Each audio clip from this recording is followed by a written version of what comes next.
Buenas tardes, mi nombre es Paula Santillán Bautista, aspirante a la Ingeniería en Biotecnologías.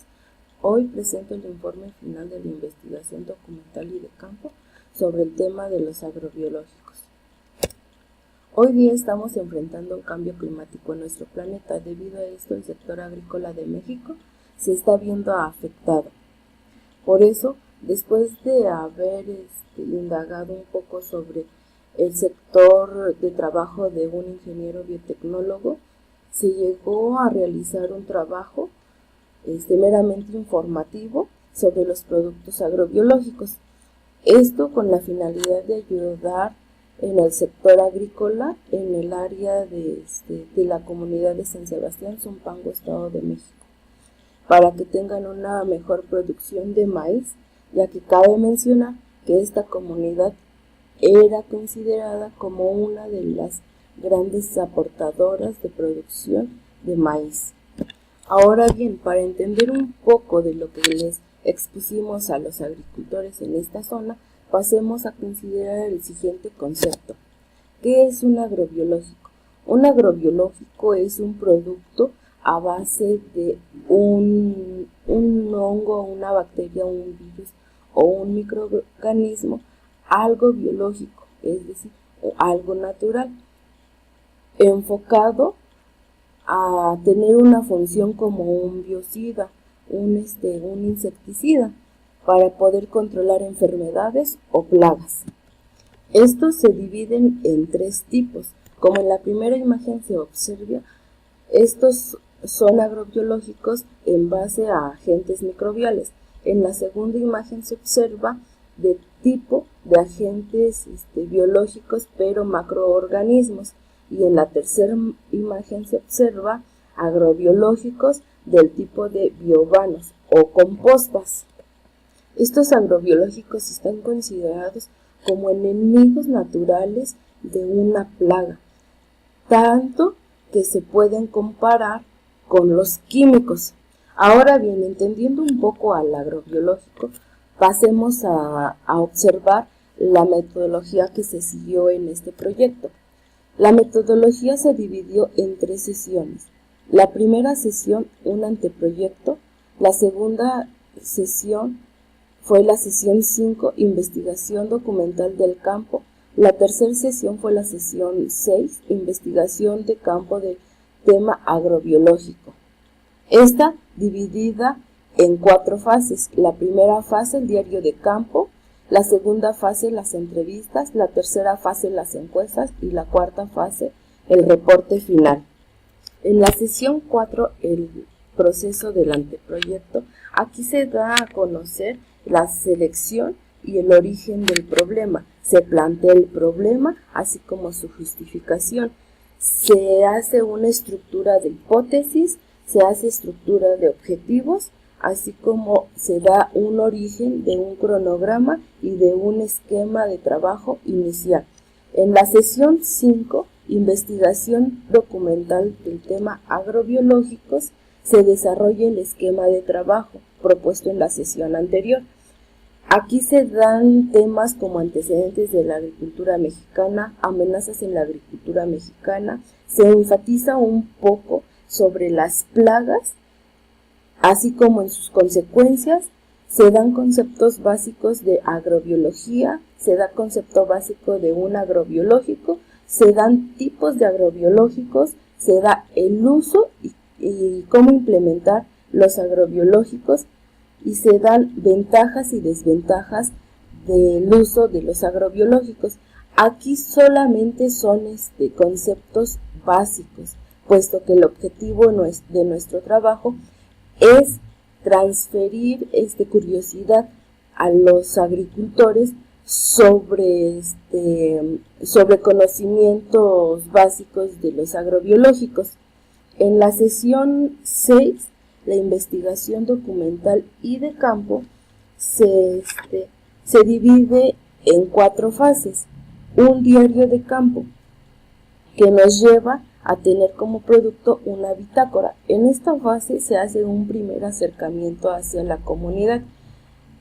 ¿Qué quiero decir con un primer acercamiento? ¿Por qué? Porque obtuvimos de este primer acercamiento meramente información sobre visual sobre la comunidad, cómo está constituida, quiénes son sus elementos principales, esto en tanto a nuestro objetivo que son los agricultores. Bien, en la segunda fase son estructuras de una entrevista. Por producto de la bitácora tenemos que se hizo una entrevista a una persona clave que nos brindó información sobre los agricultores en esta zona. En la tercera fase se hace una estructura de una encuesta. Esta encuesta se aplicó a 10 personas como población muestra de nuestro proyecto. De esta encuesta se recabaron informaciones que están descritas posteriormente. Se analizaron y mediante a la sintetización de información. En la cuarta fase es el reporte final. El reporte final está descrito como un proyecto escrito mediante el cual exponemos la metodología, los resultados, las conclusiones. Ahora veamos los resultados obtenidos. Quiero enfatizar un poco sobre la población muestra. Esta población muestra fue seleccionada mediante dos variables en común. Una, que sean agricultores. Dos, que posean un cultivo actual. Asimismo, los datos encontrados fueron los siguientes. Como datos informativos, tenemos que la mayoría de los que se dedican a esta actividad son del género masculino, que radican entre las edades de mayor frecuencia entre los 63 y los 73 años. De estos 10 personas encuestadas, su nivel de estudio alcanzado son de secundaria, contando con el 70% de ellos. En tanto a ocupación se hace un hallazgo, puesto que solo el 10% cuenta con un ingreso extra para poder solventar gastos de esta misma actividad. Ahora bien, de los 10 encuestados presentan un cultivo ya meramente de maíz. Eso contando solo 5 personas. Los otros 5 se observa que cuentan con su cultivo tanto de maíz como de frijol. Es decir, que los que siembran maíz también pudieran hacer una correlación entre el maíz y su frijol. Tomando en cuenta nuestra población muestra, tenemos que el 60% tienen tierra propia. ¿Qué digo tierra propia? O sea, que hacen sus cultivos en su propia tierra. El 20% hacen sus cultivos en tierra ejidataria y el otro 20% tienen tierra propia y tienen tierra ejidataria. Pero, ¿cuántas hectáreas tiene en su poder cada agricultor? Veamos la tabla número 3 de esta sección. 5 personas tienen de 1 a 2 hectáreas, las otras 5 tienen de 5 a más.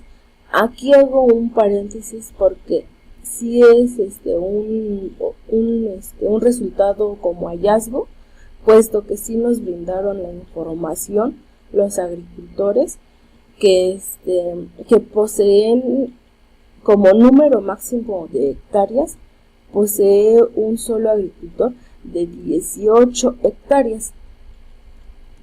Enfatizo aquí, ¿por qué? Porque nos da a saber que los cultivos son extensos y que en caso de que una plaga llegue a cierto cultivo, el agricultor a cargo se aumentan sus costos para poder combatir dicha plaga. Entonces dijéramos que un agricultor cuando llega la plaga no es tan fácil desaparecerla del total de sus terrenos. Ahora bien, ¿qué tipo de cosecha tienen los agricultores? El 90% es una cosecha de temporal, y el 10% cuentan con un sistema de riego. Aquí tenemos otro hallazgo, puesto que no por tener tierra ejidataria se garantiza el servicio de riego, debido a que no todas las tierras en ejido están conectadas al pozo alimentador, y aún así, teniendo conexión al pozo alimentador, hay que solicitar permiso al departamento encargado de esto. En este municipio el encargado es Odapaz, y con este organismo hay que solicitar los trámites para que nos faciliten este servicio. Asimismo, hay que pagar económicamente por este servicio brindado. Ahora bien, ¿qué hacen estos agricultores con sus cosechas? En la siguiente gráfica vemos el destino de cada una de las siembras. El 30% la destinan para una cosecha de consumo humano. Uno de los 20% la destinan para silo y el otro 20% la destinan como cosecha de forraje.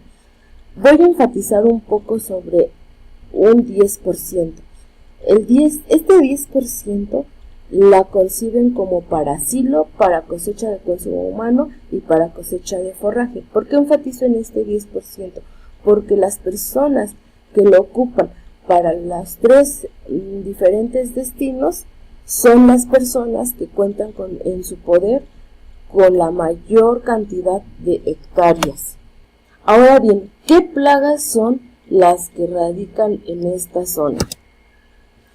En esta zona tenemos a la cabeza el famoso chapulín, contando que en un 40% de los cultivos ha aparecido y lo consideran plaga. Este chapulín, como ya dije, es de los más latosos, puesto que año con año se hace presente en los cultivos del maíz. Aquí hago un paréntesis para retomar el soldado, que fue una plaga. Me comentan que hace de 5 años para acá se hizo plaga y es de sumo peligro, puesto que me comentan que en una noche esta plaga puede terminar con 1 hectárea. Cuando apareció esta plaga, me hacen referencia que ellos pidieron ayuda al municipio porque no podían exterminarla tan fácil. Entonces el municipio les brindó dicha ayuda fumigando con avionetas los terrenos. Ahora bien, vemos que el 24% de los agricultores consideran la hierba como una plaga. Aquí me hacen mención de una especie de hierba. Ellos la conocen como chayotillo, puesto que esta hierba hace como una tipo plancha para que el maíz no crezca y bien no se produzca como tal. Pero bien, ¿qué hacen los agricultores para combatir estas plagas? En su mayoría usan productos químicos, pero este conocimiento lo orientan en base a lo que les dice el vendedor donde lo adquieren. Es decir, no cuentan con un experto en el tema para que los oriente en cómo utilizarlo y cómo implementarlo y para qué implementarlo. Solamente basan su uso en un conocimiento empírico. Aquí hago mención que es gravísimo que lo ocupen aquí. Así, puesto que me comentan que hay a veces que se han intoxicado ellos mismos retomando este uso de estos químicos. Aquí hago un paréntesis para ver de 5 años a la fecha cuántos cultivos los han perdido, y solamente el 30% de los agricultores han dejado perder su cosecha. Las razones por las que me dicen que la han dejado es porque el 67% de ese 30% me comentan que es porque desafortunadamente no llueve y pues no se da muy buena la producción. Asimismo, tenemos como último resultado que el 90% de los agricultores les hemos Tenemos como resultado que el 90% de los agricultores desean conocer más sobre los agrobiológicos. Esto porque se les ha transferido la curiosidad por conocer más sobre ellos, abriéndoles una esperanza para una nueva producción agrícola. En conclusiones, tenemos que el proyecto se cumplió en su 90% de lo planificado, pues se logró empatizar con los agricultores. La población muestra se sintió agradecida por tomarlos en cuenta y expresaron su dicha por quererse rescatada la agricultura en esta zona.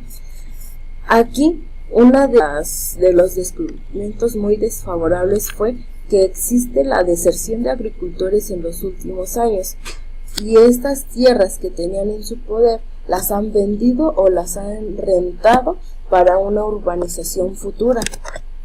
Otra de las conclusiones como falla fue que no aportamos conocimientos de costos actuales de dichos productos, y estos costos no los solicitaban los agricultores para tener más libre su albedrío sobre el uso de estos agrobiológicos.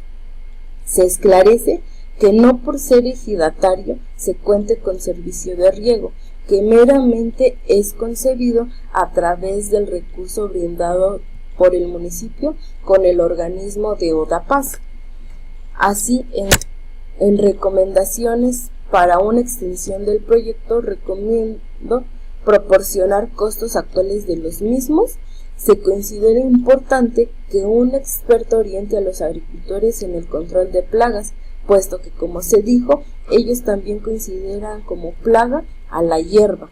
Y en cuestión al informe escrito, se recomienda tener de 2 a 3 cuartillas más para un mejor enfoque del mismo.